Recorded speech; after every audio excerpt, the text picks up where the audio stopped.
Welcome to another episode of Finding Love from Florida. And we were thinking about memories and the importance of finding love and creating experiences. And this year, we went to Disney World and most recently Universal Studios.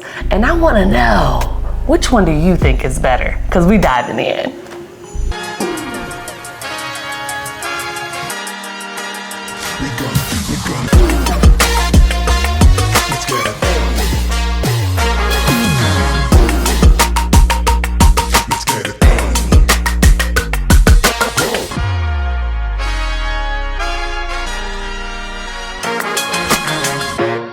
So I think that when we went to Disney, it was like a fine line.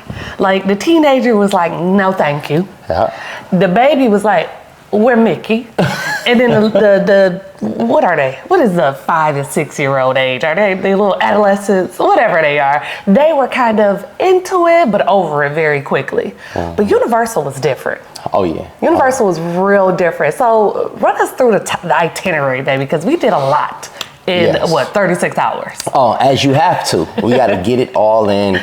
So this time we left baby Penny behind because the focus here was Cass's 6th birthday. And we understood from our research that Universal is, Penny's not ready yet for it. No. So we did some intense research. And we said, okay, what is everything we need to do to make sure we make it count for the 2 days that we're going to drive up to Orlando? Mm-hmm. Okay? The first thing was we needed to see what we noticed there were premier hotels. Okay? Yes. And premier hotels allow you to have the Fastpass included for everybody. Mm-hmm. And the early admission included. And so we found out, for the sake of time and efficiency, that Hard Rock Hotel was the closest hotel to all of the Universal parks. Yep. Because apparently, when I was little, Universal was 1 park. Now it's 5. I believe it's 5 parks. But it was 3. Oh, well, man. Is it 5? I think it's 5. I don't know. Maybe it's 3. It's humongous. It's a lot, okay? I'll tell you what we did in a moment. Yeah. But, so we picked Hard Rock. And, it was a 3-hour drive from our home. So, I mean, how'd you feel about after checking so far? Like, getting there, I really didn't have too many expectations for the hotels that were on site for Universal Studios. I felt like they all would be a little bit better, quality, a lot of kiddie stuff. Yeah. But Hard Rock, from the moment that we pulled up, just the entire staff was like, they were ready. Yeah. I mean, they were engaging with the kids. They were very accommodating. It was very welcoming. And I was like, okay, but it's Hard Rock. So you got the rock stars. We got music. I mean, the music is popping. Like, it wasn't just like Elvis or, we were listening to something that all the kids were singing. And they was dancing. Okay. Yeah, I can't think of it. But we in the lobby. They were vibing. We're vibing. It's inviting. It's very comfortable. We get to our room and we got a pool view. Yeah. So immediately we got to go to the pool, right? Got to go to the pool. And we got to slide. Yeah. Got a water slide. So I see the water slide, and right off the bat, I started to think about my first experience at Universal Studios. And number 1, we ain't staying nobody premier hotel. We stayed down the street somewhere, okay? That's number 1. And number 2, I started to think about how impactful it was to my childhood. And I remember going to Universal Studios when a little bit older than Cass, but young. And I remember the Twister exhibit. That ride where you kind of had to walk through it, and the floor was kind of shaking, and the fire, you could feel it, and it was raining on you, and I was like, whoa. Like, I thought that was like the best thing ever. And I remember watching the movie after going through that experience ride and being like, I was there. Yeah. I was in the middle of it. And just from the water slide, I was like, oh my goodness. We about to create a dope memory for our children. But what was your favorite, most fond memory from back in the day when you went? Man, it's funny because you do get nostalgia, even though it's so different now than what it was back then. Man. You know, and I'm gonna be honest with you. I was a hard kid to impress. I'm sorry, but I wasn't feeling Disney World. I wasn't feeling Epcot. But Universal? Yeah. Even though it was one park when I was a little guy, popping. I remember the Twister joint. Yeah. I liked, they had a Back to the Future joint where I think you were chasing Biff. Yeah. That was off the chain. And everything, I mean, you still felt like, if you were like in your adolescence, teenage years, you felt cool. You still felt cool, and it was a vibe. And so, definitely being able to reflect back on that, but then being able to say, okay, we're gonna make sure that the kiddies have a great experience. And the other addition that we had was our nephew, right? Yeah. We had little Colin, right, who's 3 weeks older than Cass.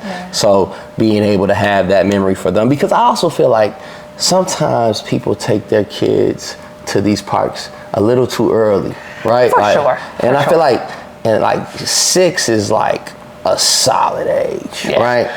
I think it also depends on maturity level. Yeah. You know what I'm saying? Like, Cass and Colin, they like self-sufficient kids. They're very smart. They're bright.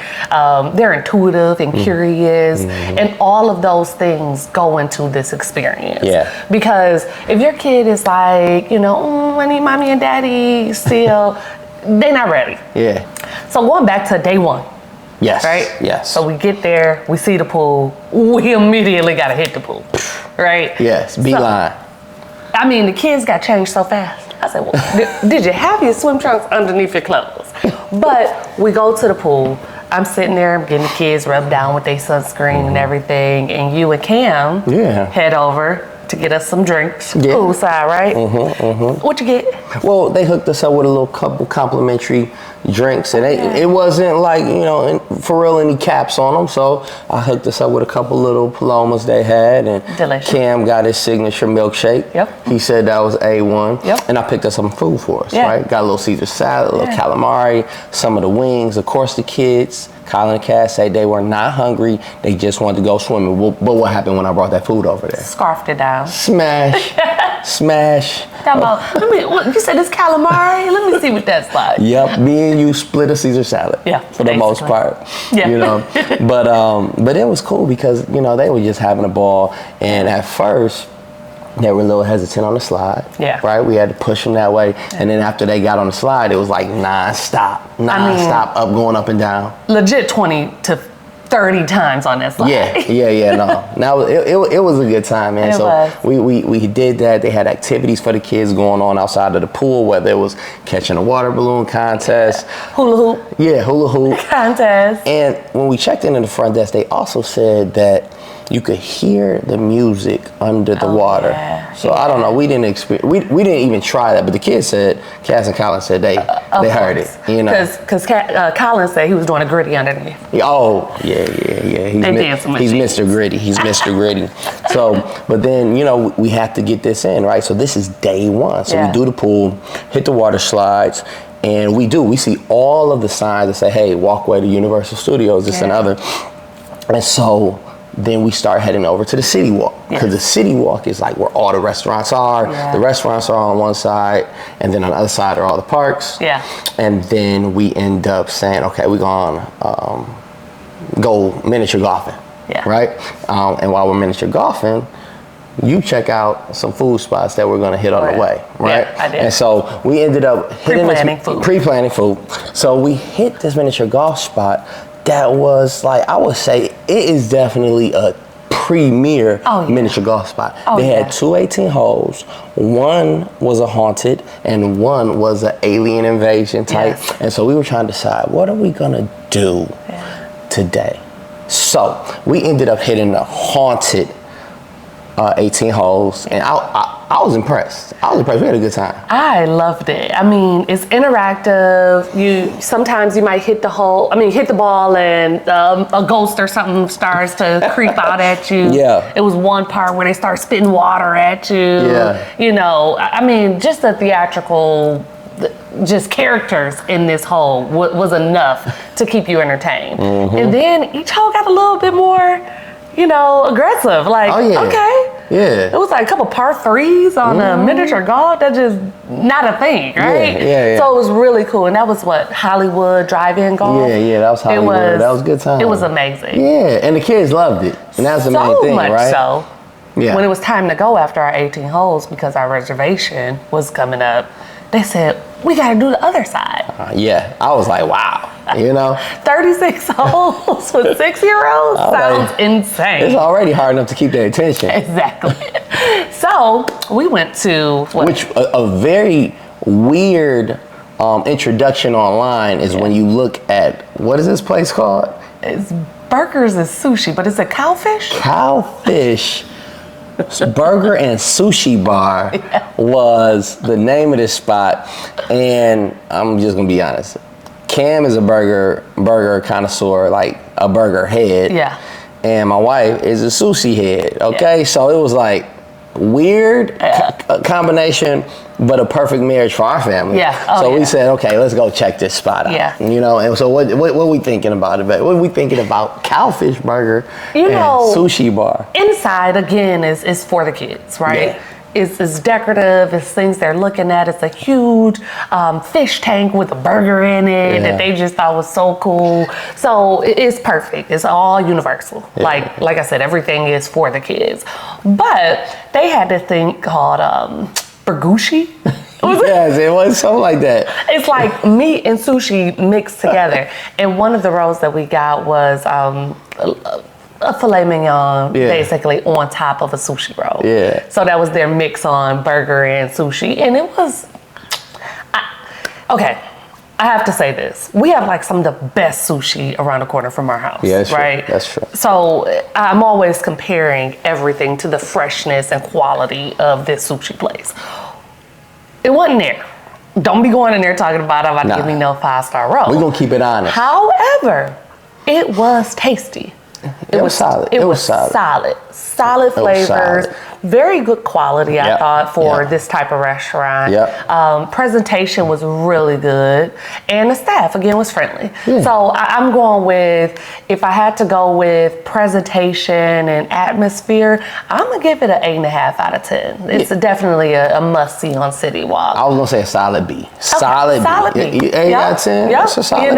It's a solid but we were hungry. Yeah. We tore that food down. I ain't gonna lie. Everybody ate. You walk around that City Walk, you gonna get hungry. And I tell you this, after we ate there, which it was solid, and Cam said the burger was solid, I thought we was gonna be off of the miniature golf, but the boys did not let off. We going back, right? They said we got to go do the alien invasion. Yeah. So we hit that side, and that was a good time too. Yeah.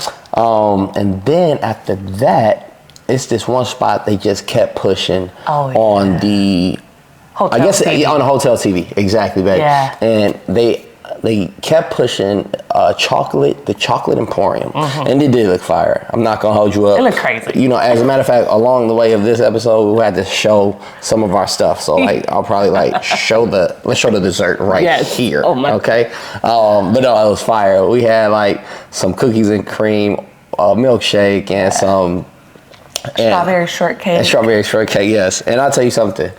What? Cam. Oh, Cam. Yeah, he had a chocolate explosion. Yeah, something. It was something like that. Everything looked fire. Yeah.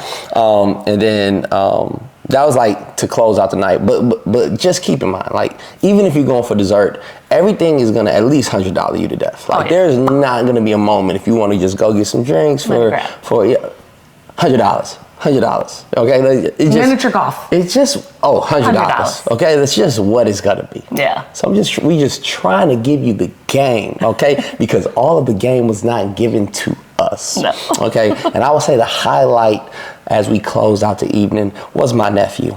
Okay. I love my sister so much, and she's definitely more of a healthy parent than me, right? So, and my babies, they love candy and all of the good stuff because of daddy. Yes. I'm the enabler of snacks. Okay, Sugar. This is a confession episode right here, and so please, sister, do not kill me. So my nephew is chilling, and he's looking at all of the desserts, and I'm looking at it, he's wide-eyed, and he's like, tripping a little bit. And so he starts eating. And I don't know, I had to compare it to somebody that was like, I don't know if this is how they like just do it like in prison or something, because he was smashing the food and looking as if he wasn't supposed to. I started feeling nervous. He was like, he grabbing the stuff, because we were splitting it, grabbing the milkshake, sipping it, putting it down. Look. I legit tapped him and was like, I think we should cut it off. Like, he's never had this much sugar ever. I couldn't even eat that much sugar. Like, I took like a bite of everything. And I was like, okay, this is a lot. We had a lot left over. It was a lot. We did. Okay. But my nephew was smashing, and I could tell he had a good time with that. So he has enough sugar for the rest of the year. Yeah, for from sure. That, right? Yeah. No, it's a wrap, you know. And so we were definitely out longer than we expected. Oh, yeah. Because we had the early access for the next day for Universal. Because we had the 2-in-1 passes. Yes. We had to get it all in one day. So we head back to the hotel, right? And speaking of pricing, I think it's very important. That's something that we looked at. We looked at the a la carte. Like, if we bought our tickets through Universal, if we bought the Fastpass, if we bought the early admission on top of another hotel. Yeah. Versus paying for the Hard Rock, which is going to be a premium price for overnight, right? You're going to say, whoa, $700, whatever it is. Yeah. It's going to sound crazy, but when it's included with the tickets and the Fast Pass and the early access, honestly, it was a very significant savings. Yeah, it was good. So I definitely encourage you to look at the premium hotels and don't be scared by the pricing of that hotel, because it does come with your ticket. Yeah, if you wanted that full experience. You know, it's like game changer. Yeah, it was. Now that was important to say. But yeah, so we ended up heading back trying to get some rest, because the next morning we got to get up for early admission. So we got up, of course, the boys.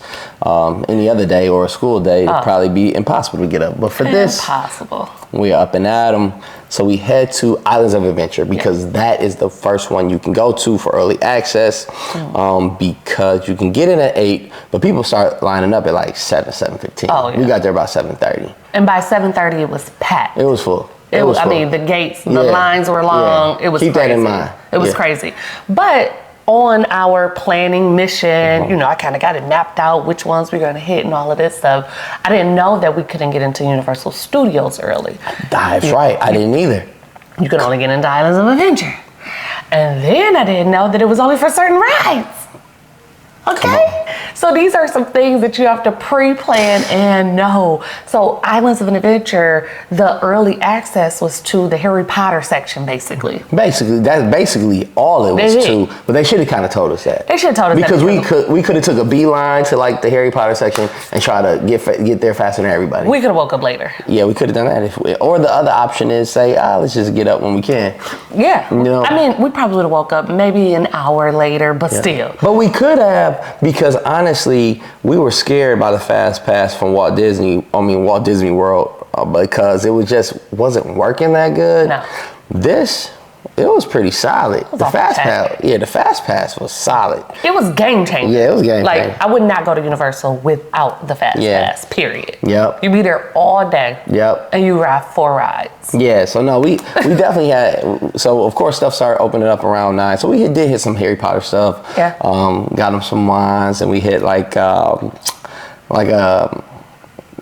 of Colin's favorite rides was the one of Harry Potter's roller coasters or whatever. Yeah. And so we did that. We hit like a Spider-Man joint. We hit a few things, Skull Island, because Cass loves his King Kong. Yeah. I think we hit a few more things, and then we shot and took the Harry Potter train over to Universal Studios, which was cool. Yeah. Right? It was a cool little break from walking. Yep. Yeah. We had been walking forever. Islands of Adventure is where they had the Jurassic Park ride, though, right? The big roller coaster. Yep. So this huge roller coaster that Cass is like itching to go on, but of course you have to be like 52 or 54 inches tall, right? Yeah. So that's another thing you want to think about in planning, is just making sure that your kids are actually tall enough to get on half of the rides. There was one ride in Harry Potter that was just an experience ride, but I guess it had a couple little dips or turns. but they couldn't get on that because they were like this much shorter, and we like, can we sign a waiver? Like, we want to get on this, but you can't. So it's something just when you're planning, I mentioned maturity, but height is absolutely a factor in figuring out if you can even, make Universal work. As a matter of fact, at the end of this, we'll definitely give you some recommendations on age restrictions or height restrictions and all that stuff, because that is good to know, because Cass had his mindset on that Jurassic ride. He did. And Incredible Hulk and a couple other rides. But it's all good. So we'll be back. You will be back with that. And so we had a good time at Islands of Adventure, minus some of the ones we couldn't get on. And then we took that nice break of a Harry Potter train over to Universal Studios. And Universal Studios was tight. Oh, they had man. a lot of good stuff, man. Oh, man, yeah. The technology is popping. Yeah. You know what I mean? Because Islands of Adventure was a great addition. Yeah. But you don't have to. I'm sorry. You don't have to go over there. Unless you're like a super duper Harry Potter fan. That's right. Then yes. Yeah. You got to do it. But if you're not. Yeah, it was Harry Potterville over there. You don't have to go over there at all. But Universal. Yeah, Universal was it. I had like 5 rides that I had picked out with the boys to say, these are our must stops. We have to go to these. We ended up doing all of the rides. I mean, all of the rides, every roller coaster that we could, which was really, really cool. And we saw a really cool Stuntacular. The Born Stuntacular. That was good. Which is a live show of him being born, Jason Bourne, right? So he's fighting, he's jumping off buildings, and we get to see the green screen, and it was incredible. Like, it was one of the most fun things that we were able to see, because it was so hard to tell between what was technology and what was actually happening in real, and it was so cool, and the boys just truly enjoyed that. But Cass's favorite ride was one that was not on my list, because I'm not thinking of even going over here because I'm with my little ones. The Simpsons ride.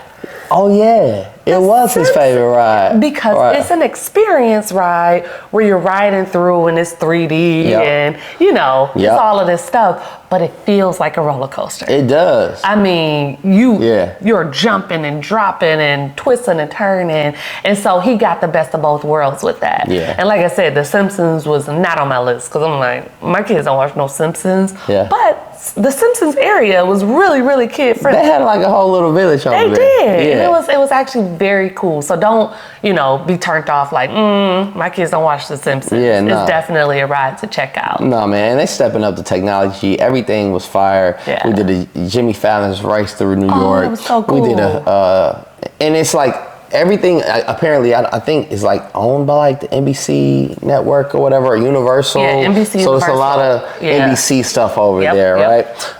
We did like Fast and the Furious.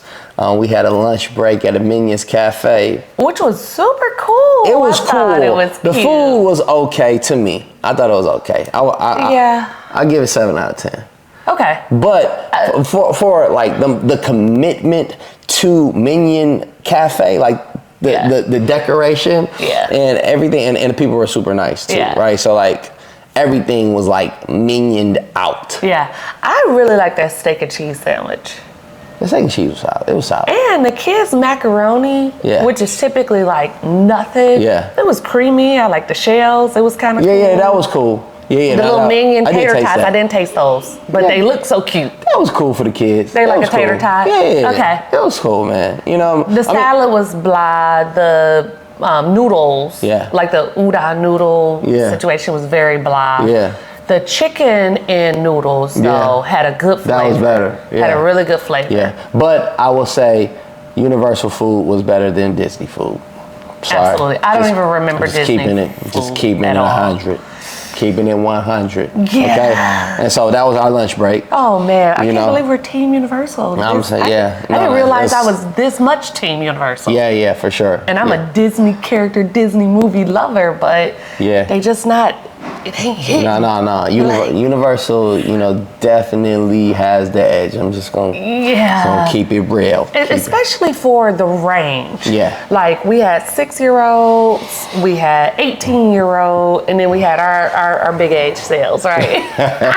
And we had a ball. Everybody had a good time. So I think that is very important as well. Yeah. Like Disney is a very fine line from being like too young. Yeah.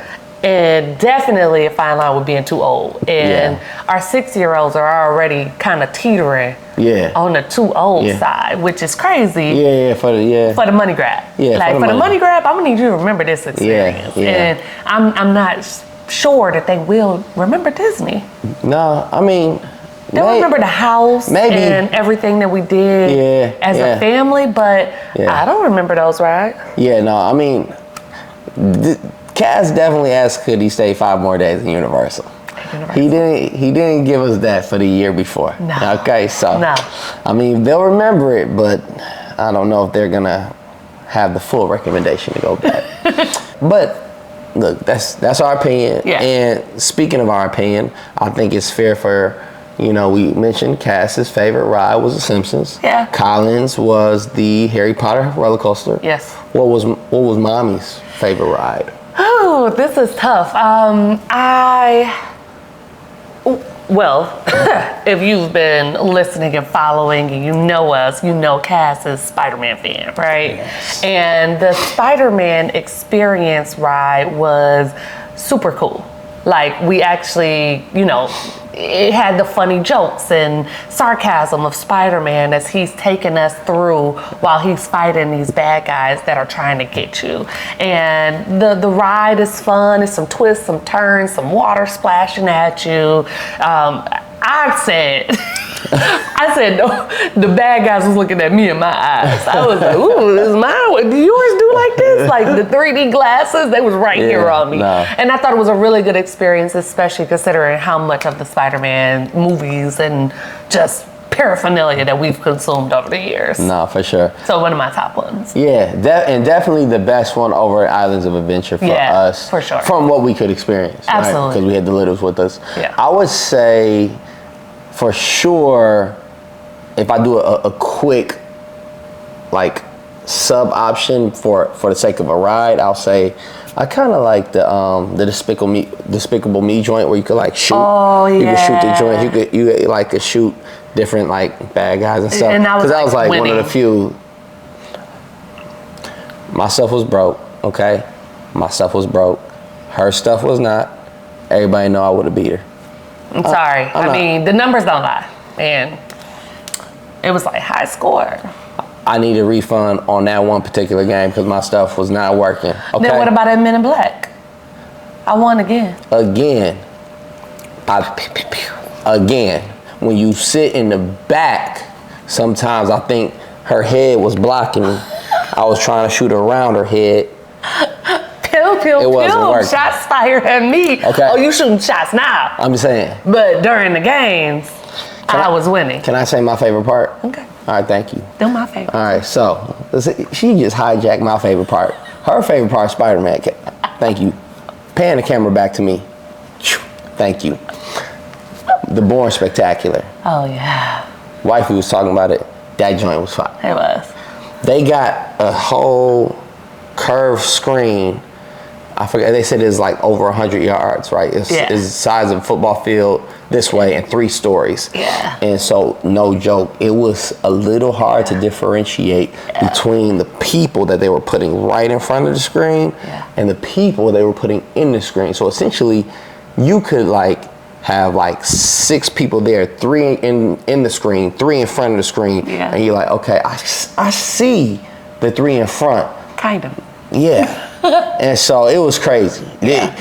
And it's like such a new technology, it's like banana. So you have to see that. And we saw that on the way out. Because Wifey was like, yo, do they have a show? Yeah, because we saw people going in and we had walked by it like 2 times. Yes, do not sit in the back either, like you said. No. We were about to sit in the back. And they filled the back first for some reason, which is ridiculous. Get to the front. Yeah, that Born Spectacular was great. Was popping. Like, honestly, that was different. And not front row. maybe like third, fourth row. Sorry, that's like very technical, but to be right in that's the middle towards the front was perfect. That was popping. So so that's what I would say. And so and since that was on the way out, I'm gonna give you a few things on the way out from this episode. Okay. And a couple recommendations. Yeah. Wifey kind of touched on them. Yeah. 6 was a solid age, okay? Yeah. But a few things that nobody told us. 40 inches, if your kid's 40 inches, they can do some of the stuff. Yeah. If they're 48 inches, they can do most of the stuff. If they're 52, they can do all of the stuff. So like 7 years old, I would say, 48 inches, 7 years old, it's solid. Even though we had a good time, but 7 years old, I would say is like a good age to go. 10 years old, for sure go. Right? Just our recommendation on that. Do not bring your littles. No. It's nothing for them to do. No, that's gonna get in the way. It's like one ride in Dr. Seussville in Islands of Adventure that maybe they could get on, but there's nothing for them to do. It's not stroller friendly because you want to be able to move and shake. No, you even got to put up, if you got like a little fanny pack, you sometimes got to put that in the locker. Exactly. So, if you're doing a family vacation and you have littles and a 10-year-old, Grandma, we need you. Yes. And I would also say, make sure you download the Universal app. Absolutely. Nobody told me that until I got there. And guess what? If you do early admission, you gotta make sure you understand that the only thing that's really gonna be open is the Harry Potter side of Islands of Adventure. Yeah. So make sure you go find out where their newest rides are before you go. Absolutely. So that you can get there around 7:15 and hit a beeline once you get through the gate, because guess what? If you go there and you're trying to navigate to the Spider-Man ride and you find out it's closed like us, and by the time you get over there about 30 minutes later, about 8:15, it's going to be an 80-minute wait. No, because Hagrid's. Yeah, something like that. Or Mograts, whatever it was. The motorbike ride in Islands of Adventure, which is like their ride. And it's no Fastpass, probably because everybody that's coming has a Fastpass. So just keep that in mind. Absolutely. But from us getting there at 7:30 and us leaving around 3, we were able to do what? We did everything. 10 to 15 rides at least with our fast passes. Oh yeah. So absolutely, hands down, you have to have it. Yeah, you gotta have it. So a game change. Dig your pockets for them extra 100. Yeah. After the 100 trips. They gonna 100 you to death. That's one of them 100s you gotta spend. Yeah, you gotta spend that. You got to. Yeah. In closing, before we toast this out, this is like, our last family vacation before school starts. Yeah. So, with that and understanding that, Wifey, what would you say? What's your closing remark about the importance of having that family vacation and embracing those memories? One thing I know with our children is they don't forget nothing.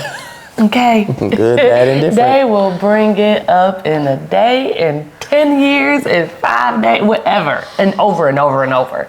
And to be able to see the smile on my son's face, when we were doing our prayers at night, for him to continuously have gratitude about that trip. Every single night since we've been, he's been like, and thank you, God, for letting me go to Universal. And thank you, God, for letting me experience those rides with my mom, and that continuous, act of gratitude for something that we were able to give him, it fills me so much.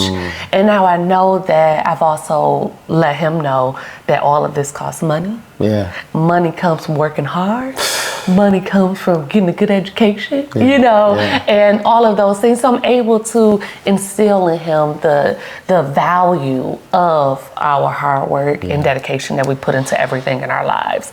But I think I would have to say that a big part of finding love is finding experiences with each other.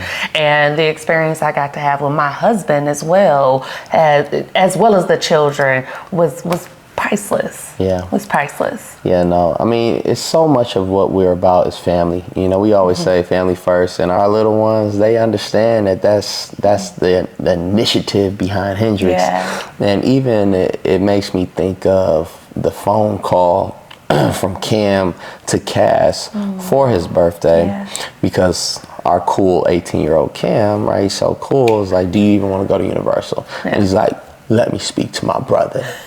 And so I'm like, man, like, you know he wants you to come, but like, do you want to go? He's like, I need to speak to my brother. So I passed the phone to Cass, and I can't hear Cam, but I can hear Cass, right? We're there, and Cass is like, yes, I want you to come. Yeah. Because you're my brother. Yeah. And so hearing that stuff and being able to have these experiences together, you know, I feel like even though they're 6, these are some of the experiences I think they'll even hold on to. Yeah. And, you know, it's experiences for us too. Yeah. And, you know, I mean, I'm here for it. I love it. And this is, you know, what it's all about. And I gotta leave with one more funny story. Yeah. Because you brought up Cam. Cam, of course, he coming for his brother, right? His brother, out of excitement to get to Universal, puts on one sock. Oh man, yes, that's true. One sock. I find the other sock, but mommy says, no, not my baby. He got on both of them socks. This must be an extra sock that was in the laundry or something. We get to walk into the city walk, and he fidgeting with his shoes, because it doesn't feel good to have on gym shoes with no socks. Yeah. And his feet are starting to already get pre-blister. Yeah, brand new Air Ones, so you just do the math on, can you do that? No, okay. Yeah. So I'm through. I'm like, what? You have on one sock? I'm like, you know what, dude? We in early admission. I'm gonna just have to buy you some $100 socks when we get in there. Yeah. Cam says, you know what? I'll run back to the hotel and I'll go find the sock. And I was like, no, for me, I don't want to inconvenience my other child because my one child to put on one sock. But Cam said, no, I got this. Yeah. I'll get my workout in for the day. Right? He runs to the car, which is about a 5-minute nice jog in 85-degree weather. Seriously, it's a for real thing though. I wasn't doing it, so. He goes to get the sock and he just saves the day. And that's something, you know, Cass gave him a big hug, said thank you. Cass was hurting. He was hurting. And we would have not enjoyed our trip and the amount of walking that you have to do in Universal if it wasn't for Cam saving the day. So it was like, you know, if Cam thought for a hot second that him being there wouldn't be a part of the memories, I feel like that solidified it. He will always remember that, no, you know, my brother got my back. And I really love that as Cam is going off to college. And I don't know, you know, next summer, he'll be in the summer internship phase. I don't know if he's gonna do too many more of these type of family vacations with us. So it was extremely important on so many levels this year. Had to make it count. Yeah, and we did. Time to toast. Let's toast.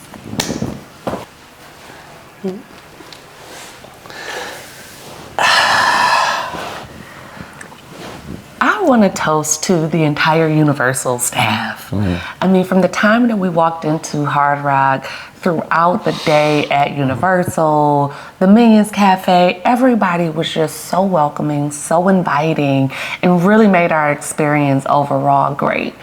We thank you. We hope that you invite us back as a family again. And, you know, we're going to send people your way. Cheers. Cheers.